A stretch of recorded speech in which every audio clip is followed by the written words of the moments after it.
Hey everyone, Ryan here at Plague Scythe Studios. Welcome back to Gear Curiosities. Today, at the request of the audience, we are taking a look at a fairly simple pedal design in the form of a homemade Big Muff Pie Fuzz.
Today's video is very likely going to be the shortest Gear Curiosities I probably ever make for a number of reasons. First of which, the pedal design we're looking at is pretty damn simple, and even in the world of guitar pedals, though it is very nuanced, very variable, pretty damn versatile too if you know how to use them. But more importantly, I just really don't like fuzz pedals.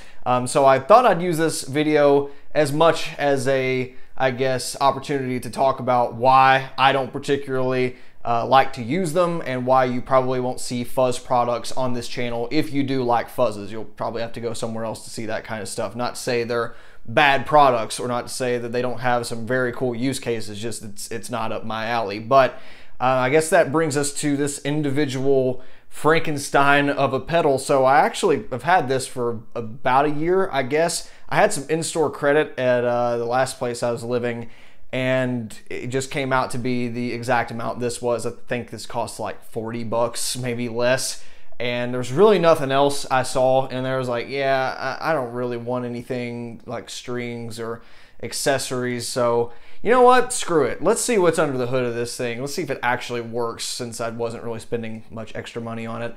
And it does work most of the time on a good day. The pots are pretty scratchy. The tone pot, I'm pretty sure, is wired backwards, as over here is where you get the most high frequency content, but you know, it's whatever. The gain works as you would expect on a fuzz, except when it's at its most minimum position, you get pretty much no output at all. I don't think that's 100% correct, but it works.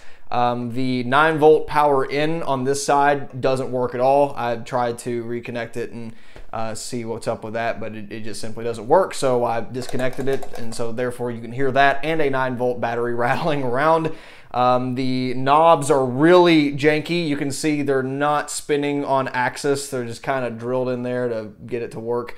And other than that, it's labeled as you would expect a homemade pedal to be labeled that doesn't, you know, have any custom graphics. I think this is literally off like a label maker. And then I guess they didn't do gain for some reason, so that's marked in what looks like Sharpie, and in and out is also marked in what looks like some sort of you know, permanent marker.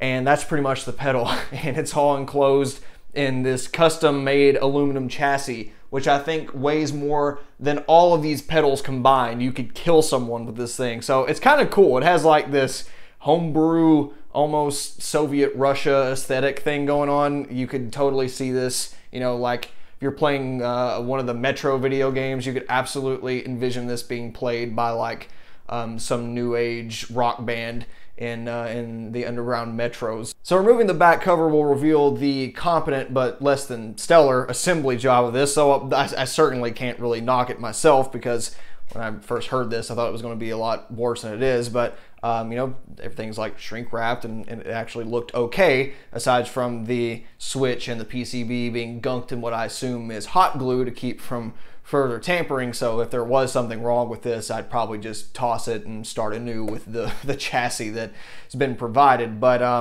you can kind of see the circuit is really simple compared to even a lot of guitar pedals we've looked at in the past. It's kind of in the same ballpark, actually a bit easier than the clipping diode pedals that we've discussed before.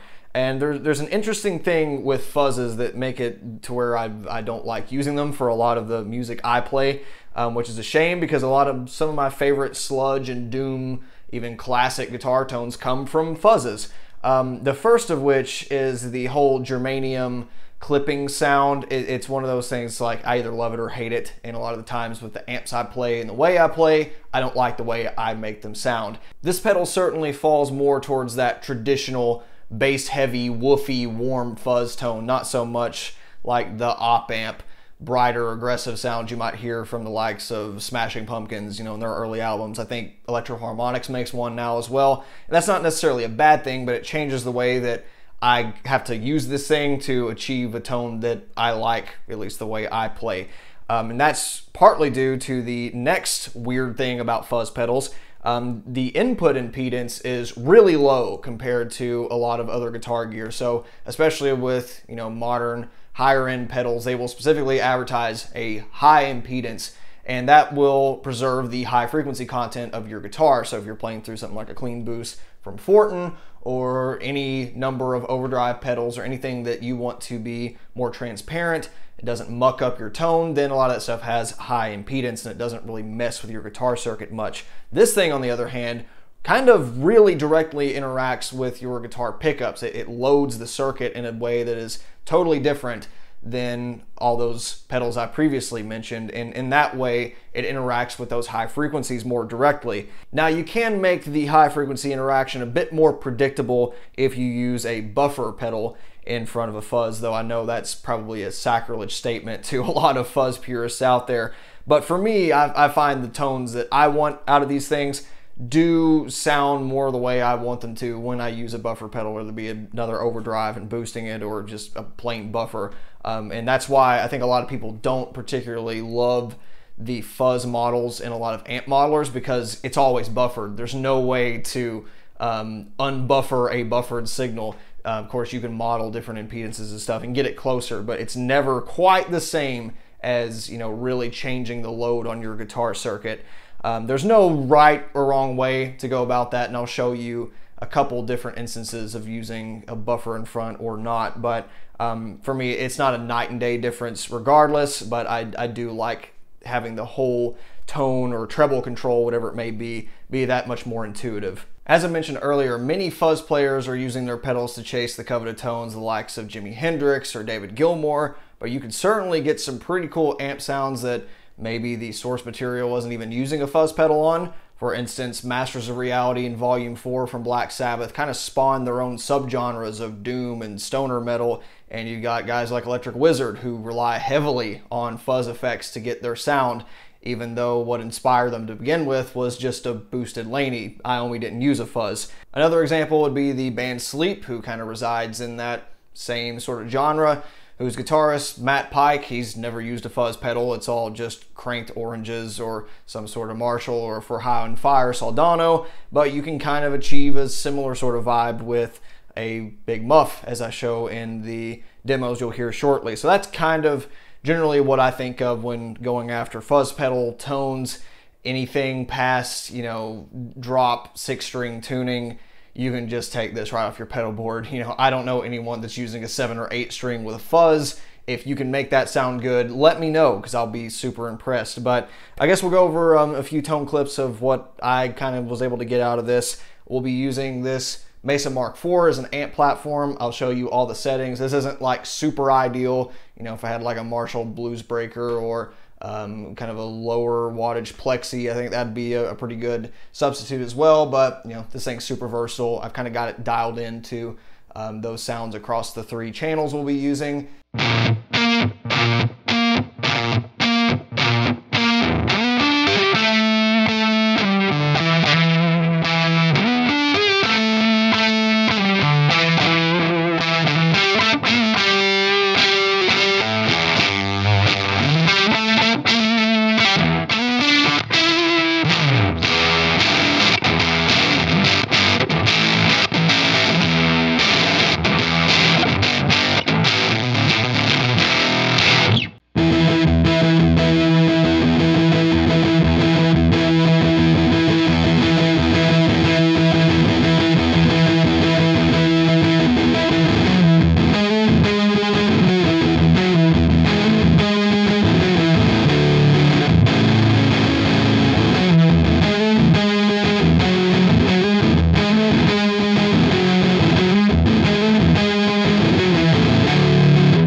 that brings us to the setup that actually allows me to almost play competently with a fuzz pedal, and that is boosting. And as a lot of you know, I just like boosting practically everything, whether it's a distortion pedal, especially high gain amps, hell, even a clean channel every now and then.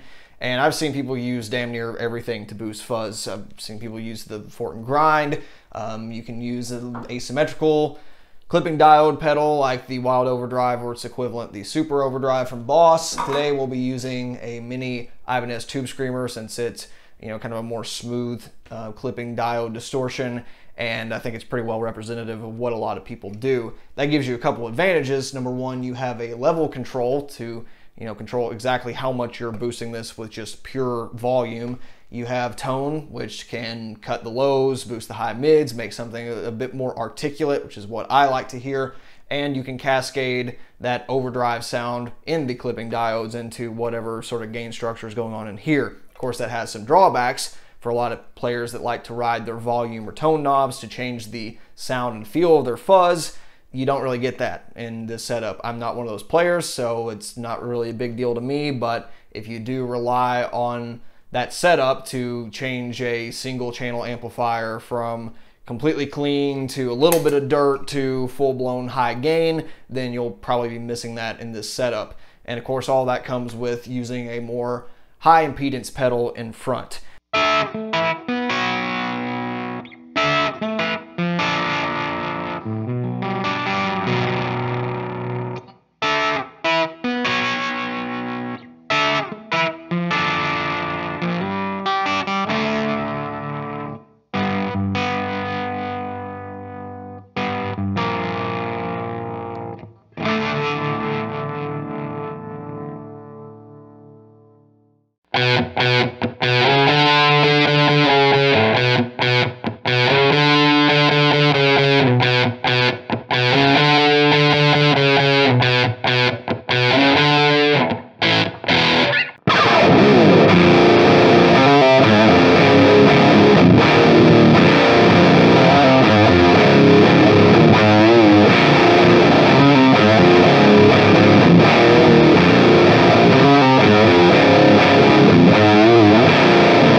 To wrap this thing up, I think it's safe to say that the individual product we looked at here is way more interesting than the design it's based on, at least in my opinion. This is what little knowledge and playability I possess when it comes to fuzz pedals. I am the antithesis of an expert on fuzz tones, and I highly respect those that do play them and make them sound cool, because I'm just not that guy when it comes to that side of guitar playing. So I wanted to take the opportunity in this video to show why you won't be seeing any more fuzz products probably on this channel. So if you need that, go get your fill somewhere else. But I think there is some value in seeing the value or lack thereof in some of these homemade products. I didn't really lose anything on this pedal, which is okay. No, I didn't pay out of pocket, but you know how in-store credit goes. It's always one of those, oh, it's a rewards. We're really just charging you 10 to 15% more on everything so that you can have something free later, but doesn't bother me. You know, with this, I could have done a similar thing. Anyone can buy a PCB of a big Muff on a number of websites. This one's labeled from like 2005. They've been doing it a long time.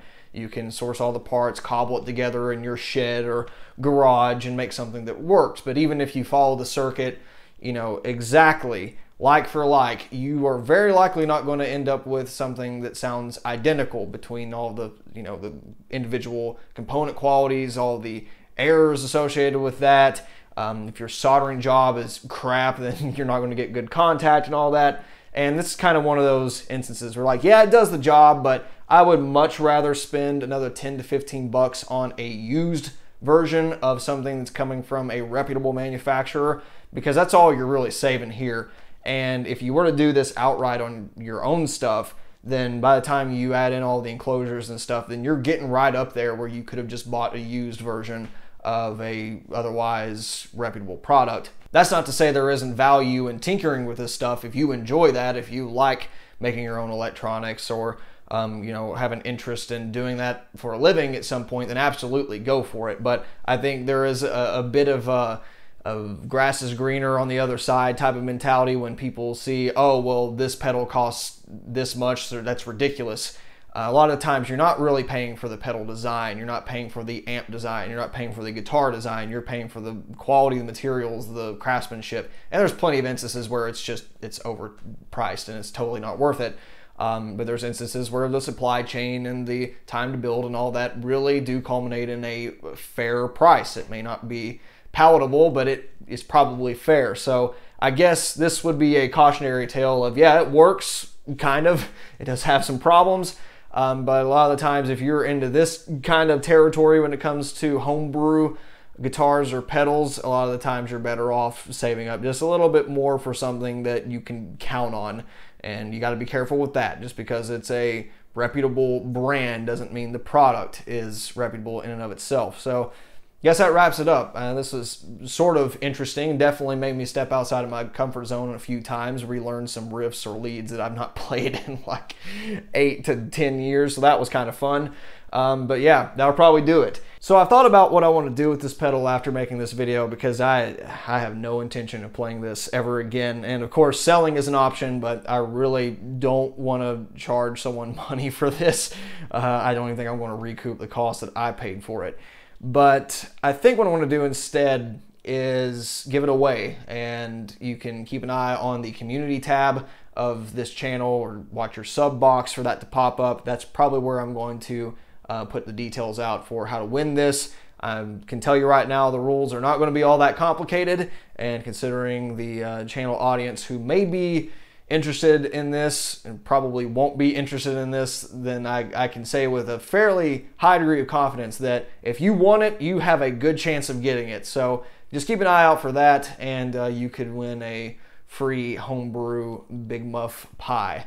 And that's probably the end of that story. So pretty interesting, I think, but not something I have any long-term aspirations for.